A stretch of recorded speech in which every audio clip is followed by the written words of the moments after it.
বাংলাদেশ প্রসঙ্গ নিয়ে কথা বলেছেন ভারতের পররাষ্ট্রমন্ত্রী জয়শঙ্কর। শেখ হাসিনা এবং বাংলাদেশের নির্বাচন নিয়ে ভারতের পররাষ্ট্রমন্ত্রী বলেই শুধু নন, বিজেপি সরকারের অত্যন্ত গুরুত্বপূর্ণ এবং পাওয়ারফুল একজন সদস্য তিনি। সেই কারণে তার বক্তব্যকে গুরুত্ব দিয়ে দেখা দরকার এবং তার বক্তব্যটা আমরা একটু দেখব। আমি তার কন্টেন্টটা নিয়ে একটু পড়ি, কিন্তু বক্তব্যটা পাওয়া যায়, আপনারা একটু দেখে নেবেন। এনডিটিভির সাথে তিনি কথা বলেছেন, দেখা দরকার এই কারণে শেখ হাসিনা প্রসঙ্গে ভারত বিব্রত কিনা, ভারতের এই বিব্রত হওয়াটার প্রভাব কি হতে পারে সেটা আমরা আলোচনা করব। কিন্তু তার বক্তব্য শুনে মনে হতেই পারে যে তারা বেশ বিব্রত।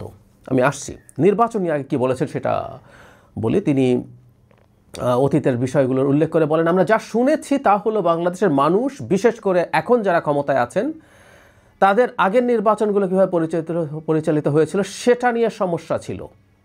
এখন সমস্যা যদি নির্বাচনই হয় তাহলে আমাদের প্রথম কাজ হবে একটি সুষ্ঠু নির্বাচন করা। মানে খুবই ইন্টারেস্টিং হচ্ছে, বাংলাদেশের মানুষ বিশেষ করে এখন যারা ক্ষমতায় আছেন, না আওয়ামী লীগ ছাড়া, ইভেন শুধু আওয়ামী লীগ ছাড়া বলাও ঠিক না, আওয়ামী লীগের মোটামুটি সেন্সিবল মানুষদেরকে আমি দেখেছি শেখ হাসিনার নির্বাচন চুরি করে ক্ষমতায় থাকা নিতে পারতো না। সুতরাং এই দেশের মানুষের ওইটাই সমস্যা। এবং উনি শুনেছেন, উনি ভারতের পররাষ্ট্রমন্ত্রী, তার ল্যাঙ্গুয়েজটা আমরা খেয়াল করি, উনি এখন এটা রেকগনাইজ করেন না এই রকম ডিজাস্টারের পরও। এগুলোই সমস্যা। একটা ভবিষ্যৎ সম্পর্ক তৈরির জন্য আগে, যে কোনো রোগের চিকিৎসার জন্য আগে রোগটাকে স্বীকার করা দরকার। যে ভারত এটা এতদিন স্বীকার করেনি, ভারত যখন এখন এটাকে অন্তত এই রকম বাজেভাবে স্বীকৃতি না দিয়ে সরাসরি স্বীকৃতি দিত, তাহলে বুঝতাম যে ভারতের এই জায়গায় কিছুটা হলেও সদিচ্ছা আছে, হয়তো আছে কিছুটা, কিন্তু এটা আরও বেশি করে তারা প্রমাণ করতে পারতেন।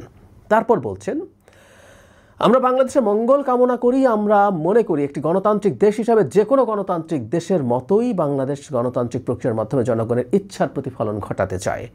এর পরের কথাটা খুবই ডিপ্লোম্যাটিক মনে হতে পারে, কিন্তু আমার কাছে এটাও গুরুত্বপূর্ণ মনে হয়। আমি নিশ্চিত যে গণতান্ত্রিক প্রক্রিয়ার ফলাফল যাই হোক না কেন, যাই আসুক না কেন, তা দ্বিপক্ষীয় সম্পর্কের ক্ষেত্রে ভারসাম্যপূর্ণ ও পরিপক্ক দৃষ্টিভঙ্গির হবে। আশা করি পরিস্থিতির উন্নতি হবে। সো ভারত সরকারকে দেখে মনে হয় যে তারা নির্বাচন চাইছে। আমি এই কথাটা বহুবার বলছি, কিন্তু আমাদের বলে যেতে হবে, কারণ এটা সবসময় সবার মাথায় থাকতে হবে। বর্তমান সরকারের তুলনায় একটা নির্বাচিত সরকার তারা হয়তো চাইছে, কারণ এই সরকারের সাথে তাদের সম্পর্ক খুবই তলানিতে গিয়ে ঠেকেছে। কারণ শেখ হাসিনার পতন এবং পালিয়ে যাওয়ার পর যে বিব্রতকর, ভারতের ক্ষুব্ধ, বিরক্ত যে পরিস্থিতিটা, সেটার মুখেই পড়েছে ডক্টর ইউনূস সরকার। এবং ডক্টর ইউনূস, আমি প্রায় বলি যে এই একটা জায়গায় একটা বেঞ্চমার্ক সেট করেছেন, কিভাবে একটা স্বাধীন সার্বভৌম দেশের সরকার প্রধান কথা বলেন। তিনি মাথা উঁচু করে ভারতের সাথে সেই আলাপ করেছেন, সেটা ভারতের পছন্দ হয়নি। ফলে একটা নির্বাচিত সরকার আসলে তারা নতুন করে হয়তো চেষ্টা করতে পারবেন, ভারত সেটা দেখছে। যদিও আমি বলি এই কথাটা, ভারতকে আসলে তাকে অ্যালাইনমেন্ট করতে হবে বাংলাদেশের সাথে। যেভাবে বাংলাদেশকে দেখতে চেয়েছে, বাংলাদেশের সরকারকে চালাতে চেয়েছে, সেটা আসলে বাংলাদেশের কোনো সরকার পারবে না, সেটা যে সরকারই হোক না কেন। আমি বলছি না ভারতের সাথে সকাল বিকাল শত্রুতা করতে হবে, না, এটা চাইও না আমরা। ভারতের সাথে আমাদের একটা ওয়ার্কিং রিলেশনশিপ, দুই দেশের স্বার্থেই প্রয়োজন, এটা ফ্যাক্ট, স্বার্থ খুব জরুরি। কিন্তু হাসিনার মতো স্লেভ ধোয়া দূরেই থাকুক, তার একটা ছোটো ভগ্নাংশ কেউ যদি হতে চায়, এদেশের মানুষ তাকে ক্ষমতায় রাখবে না। সো ভারত যখন বাংলাদেশের সাথে একটা ভালো সম্পর্ক তৈরি করতে চায়, তাকে এটা মাথায় রাখতে হবেই। দ্বিতীয় যে প্রশ্নটা আছে সেটা হলো শেখ হাসিনা প্রসঙ্গে। এটা ইন্টারেস্টিং যে বলছি, এটা দেখে নিতে হবে। কন্টেন্ট আমি একটু পড়ি, তারপরও দেখে নেওয়াটা সবচেয়ে ভালো হবে। তার কাছে জানতে চাওয়া হয়েছিল, শেখ হাসিনা যতদিন চান ভারতে থাকতে পারবেন কি না। এই প্রশ্নের জবাবে জয়শঙ্কর প্রথমেই বলেন, আচ্ছা এটি একটা ভিন্ন বিষয়, তাই না? মানে উনি এক ধরনের বিব্রত হয়েছেন, আপনারা ভিডিওটা দেখলে বুঝবেন, আমি শেষেও যোগ করে দিতে পারি। এরপর তিনি বলেন, তিনি একটা বিশেষ পরিস্থিতিতে এখানে এসেছিলেন। আমি মনে করি সেই পরিস্থিতির স্পষ্ট প্রভাব এই ঘটনার ওপরে ছিল, মানে ভারতের আশ্রয় নেওয়ার ওপরে ছিল। আবার শেষ পর্যন্ত সিদ্ধান্তটা তাকেই নিতে হবে। তার মানে হচ্ছে তিনি এসছেন, সিদ্ধান্তটা তার হাতে, এটা উনি অন্তত মনে করছেন, বোঝাচ্ছেন।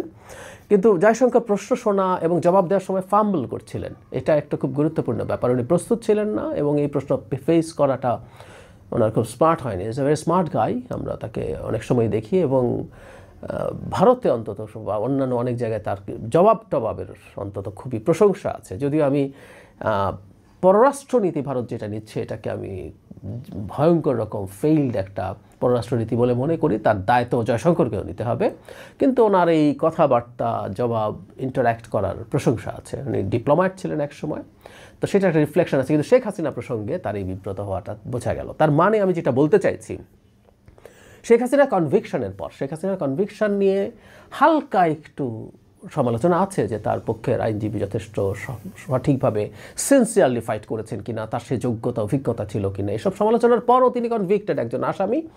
একজন কনভিক্টেড আসামিকে ভারত আশ্রয় দিয়েছে। আমি প্রায় বলি যে বিচার প্রক্রিয়ার বহু আগেই এটা খুব বড় কাজ হয়ে গেছে। জাতিসংঘের মানবাধিকার হাই কমিশন যে রিপোর্ট দিয়েছে শেখ হাসিনাকে নিয়ে, ভারত চাইলেও ইন্টারন্যাশনালি বাংলাদেশকে আর খুব বেশি ঝামেলায় ফেলতে পারবে না, কারণ হলো ওই রিপোর্টটা আমাদের হাতে আছে। সো এরকম একজন মানুষকে তারা আশ্রয় দিয়েছে এবং শেখ হাসিনা ক্রমাগত কথা বলে যাচ্ছেন, হুমকি দিচ্ছেন, বাংলাদেশে অস্থিরতা, নৈরাজ্য তৈরির চেষ্টা করছেন।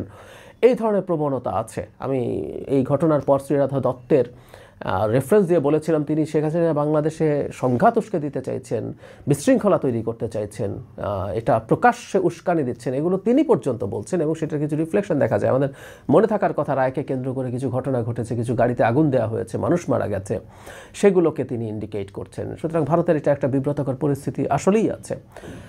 একটা আলাপ ছিল যে শেখ হাসিনা ভারতে আর থাকবেন না, বা ভারত চাইছে না ভারতে আর রাখতে।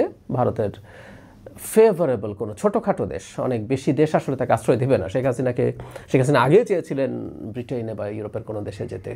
কোনো দেশ আসলে এই কাজটা করবে না, মধ্যপ্রাচ্যের কোনো দেশেরও করার কথা না। কারণ হচ্ছে বাংলাদেশে যে কাজ তিনি ঘটিয়ে গেছেন, তারপর বাংলাদেশের সাথে একটা সুসম্পর্ক যারা চাইবে তাদের জন্য এই কাজটা সহজ হবে না। যদিও এই ম্যাসাকারের পরও কেউ বেন আলী তিউনিসিয়া, তাকে সৌদি আরব আশ্রয় দিয়েছিল। তিনিও দেশে শেখ হাসিনার স্কেলে না হলেও মোটামুটি একটা ম্যাসাকার ঘটিয়ে গিয়েছিলেন।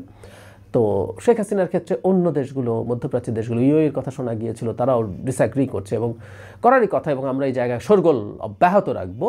সুতরাং যে দেশগুলো বাংলাদেশের সাথে তাদের সম্পর্ক রাখা প্রয়োজন মনে করবে, যাদের সাথে বাংলাদেশের বিজনেস বা অন্যান্য কারণে নানা বাইল্যাটারাল সম্পর্ক আছে, সেই দেশগুলো কোনোটাই যাতে শেখ হাসিনাকে আশ্রয় না দেয়, সেই শোরগোল মানে তারা অনুমানই করে, আর আমরা শোরগোল তো চালাবোই। সেই কারণে এমন কোনো দেশ, নানান দেশের নামটা আসছে, আমি সেদিকে যাচ্ছি না। আমি ধারণা করি যে ভারত সম্ভবত শেখ হাসিনাকে ভারতে আর থাকতে এনকারেজ করবে না। শেখ হাসিনার ইচ্ছার কথা বলা হচ্ছে, কিন্তু তারা ইনফর্মালি শেখ হাসিনাকে সম্ভবত ভারত ত্যাগ করে অন্য কোথাও যাওয়ার কথাই বলবে। এবং এটা শুধুমাত্র এই সরকার বলে না, ভবিষ্যতের কোনো সরকারের সাথেও যদি ভারতকে সম্পর্ক উন্নয়নের চেষ্টা করতে হয়, তার রিস্কটা এই জায়গায়। সেটা হচ্ছে শেখ হাসিনা তো ওই সরকারের বিরুদ্ধেও কথা বলবে। একটা কমন পারসেপশন হচ্ছে নির্বাচন যদি হয় বিএনপি ক্ষমতায় আসবে। বিএনপি যদি ক্ষমতায় আসে তাহলে তারা খুব সম্ভাবনা আছে যে শেখ হাসিনা ওখানে বসে বিএনপির বিরুদ্ধে আজে বাজে কথা বলবে, হুমকি ধামকি দেবে। এগুলো তো তার প্রবণতা, এটা তিনি করেন। আইদার ভারতকে তখন অন্তত এগুলো বন্ধ করতে হবে। এখন ভারত বন্ধ করতে চাইছে বলে মনে হয় না, ইউনূস সরকারকে একটু উস্কাচ্ছে, এটা তাদের ভালোই লাগছে, কিন্তু ওই সরকারের সময় এটা বন্ধ করতে পারতে হবে। বা বিএনপি সরকার যদি টাফ হয় এবং সরকারের উপর চাপ থাকবে শেখ হাসিনাকে ফেরত দেওয়ার জন্য, ভারতের ওপরে চাপ তৈরি করার, সেটা যদি করতে হয়, তাহলে ভারত যদি বিএনপি সরকারের সাথে মোটামুটি একটা ওয়ার্কিং রিলেশনশিপ চায়, আমি রিসেন্ট সময়ে বলেছি বেগম খালেদা জিয়ার অসুস্থতার সময় মোদি যে ধরনের স্টেটমেন্ট দিয়েছেন, সেই স্টেটমেন্টে এটা স্পষ্ট যে তারা চাইবে সামনে সম্পর্কটাকে ভালোর দিকে নেয়। এটা শুধুমাত্র বাণিজ্যিক সম্পর্কে প্রশ্ন নয়, এটা স্ট্র্যাটেজিক ইস্যুও আছে। ভারত যত নিজকে সরিয়ে রাখবে সেখানে